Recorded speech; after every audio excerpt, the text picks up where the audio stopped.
За тэгэхээр улаан бурхан өвчин ер нь бол вирусээр үүсэж байгаа харцлын замаар халдварлалтай өвчин ба. За одоо бол ерөнхийдөө эцэгчүүд бол ард иргэдийн бол энэ мэдээлэл бол нэлээсээ тарцсан гэж бодож байгаа. За тэгэхээр тухайн үүсгчээр үүсээд харцлын замаар ороод за тухайн хүүхдэд одоо туралт халдвараар илэрдэг халдварт өвчнийг ер нь бол хэлдэг байгаа. За ерөнхийдөө бол дундаж хоног 7 хоногор за шинж тэмдэг буюу цэцмэг халдвар эхлэх процесстэй. Хугацааны хувьд бол дундчаар 7 хоног гэж үздэг. Халдвар авснаас хойш 7 хоног дээр анхны шинж тэмдэг ажиглагдах буюу халуурах. За тийм ээ. За амны хүндэд эхлээд дууралт гарах тийм ээ. За энэ бол яг нэг улаан бурхан өвчнийхээ үеийн классик шинж тэмдгүүд тийм болж илэрдэг. За тийм үед нь бол мэдээж эмнэлэг тандах хэрэгтэй тийм. За ер нь бол яг тууралдад халдвар сэжиглэж байгаа ард иргэдийн дунд өөрснийх нь мэдээлэл хэрвээ сайн байгаа тохиолдолд шууд халдвартад ялтаа тусламжаар ирж үзүүлж болно. Хэрвээ сэжиглэж байгаа тохиолдолд өөрт нь мэдээж халдварын хавтал байгаа. Тийм ээ шинж тэмдэг эмнэлэг зүйн харж байгаа. За гүүв гэдэг тохиолдолд бол мэдээж 103-аас зөвлөгөө авах за эсвэл шаардлагатай тохиолдолд өрхийн эрүүл мэндийн төв дээр тийм ээ. Халдвар хамгааллын мэдээлэлмээ баримтлаад очиж үзүүлэх. Иймэрхүү зөвлөмжүүд явдаг. Халдвар хавтлын асуудал яригдчих асуудал байхгүй. Тэгэхээр одоо жишээлбэл шинж тэмдэг ажиглагдахгүй процесс байгаа шүү дээ тийм ээ. За энэ нууц хугацааны үргэлжлэх хугацаанд өөрөө гадаад орчинд бас халдвараа тарааж байгаа байхгүй. Тийм. Тэгэхээр энэ дээр юу хамгийн чухал байна гэхээр тухайн хүүхдийн хавтал судлалын асуумж гэдэг зүйл маш чухал болчихж байна. За энэ хүүхд маань халуурсан туурсан хүүхдтэй зүг байсан юм уу гэдэг хамгийн том асуудал тийм. За хэрвээ үнэхээр байгаа шинж тэмдэг ажиглагдтал өөрийгөө ажиглах тийм ээ. Тусгаарлах, гэрээр тусгаарлах гэдэг юм болж өгөл олон нийтийн газар явахгүй гэдэг зарчмыг баримтлах зөв гэж бодож байна. За улаан бурхан өвчнийхээ гол хүндрэлийн асуудлууд бол ерөнхийдөө амьсгалын замын өвчлөлөд байгаа юм л та тийм ээ. Хуушны хатгалгаа, амьсгалын дутагдал, за түүнээс үүдэлтэй бусад эрхтний дутагдлууд тийм ээ. Халуун эрхний дутагдлууд хүндрэх иймэрхүү асуудлууд бол байгаа.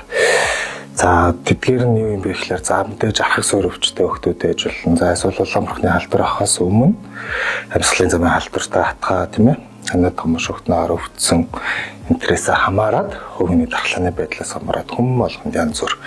За голчлон өндрүүлж ажиллах юм бол ерөнхийдөө бол одоо уушгины хатгаа ба амьсгалын дутагдлаар хүндэрч байгаа юм асуудлууд байна.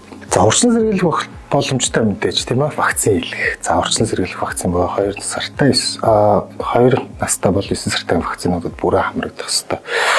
За тэгэхээр одоо яг гэхэлэр одоо өвчлөд байгаа шалтгаанууд юу байна вэ гэхээр вакцины нас хүрээгүй болон вакцинд хамрагдаагүй одоо насжилт болсон ч гэсэн вакцинд хамрагдаагүй иймэрхүү зүйлсүүдээс хамааралтайгаар бол хүүхдүүд хэрж хөвтөж байгаа асуудлууд бол байна.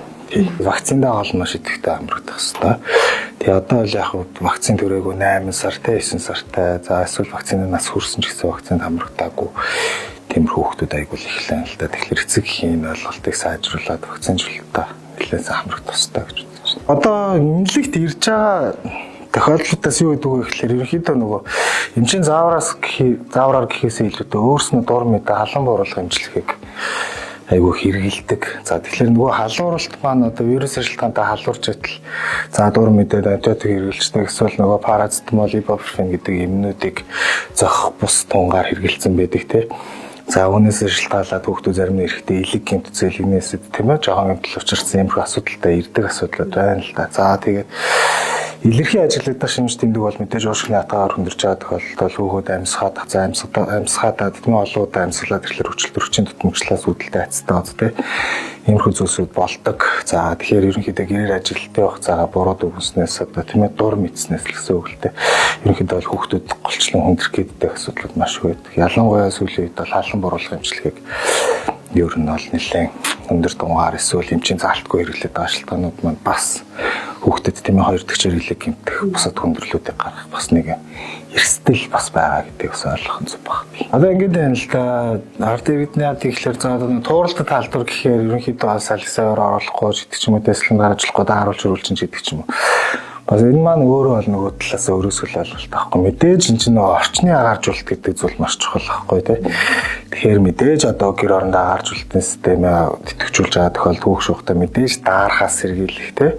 Суур ямар нэгэн ханаа томоотой бол дарах эрсдлээс нь сэргийлэх. За өшөө нэмэлтээр халдвар авчих эрсдлүүдийг одоо сэргийлтүүдийг сайн хийж өгөх хэрэгтэй. Мэдээж за олон нийтээрээ бол маск зүүх гэрийн нөхцөлд яахын ихлээр дижитал шинжилгээтэй хоол хүнсээр арчлах. Тэгээ ер нь бол яг нь эмийн бус аргуудаар бас тодорхой хэмжээний хүүхдийн дархлаа дэмжих байдлуудыг харахгүй бол Юм л бол ер нь нэг юм уулгач гаддаг дур мэдээ анчуудыг хэрэгжилж гэдэг, дур мэдээ халуун бууруулах хэрэгжилж гэдэг иймэрхүү асуудлууд маань өөрснөө дараагийн өндөрлөлтөд үүсэж байгаа гэдгийг л ойлгох нь зөв байна. Агааржилт бол өөрөө маш зөв аргалтай тий. Түүхтэд боллоо дагаарын солилцоог бол маш сайн хийсэн.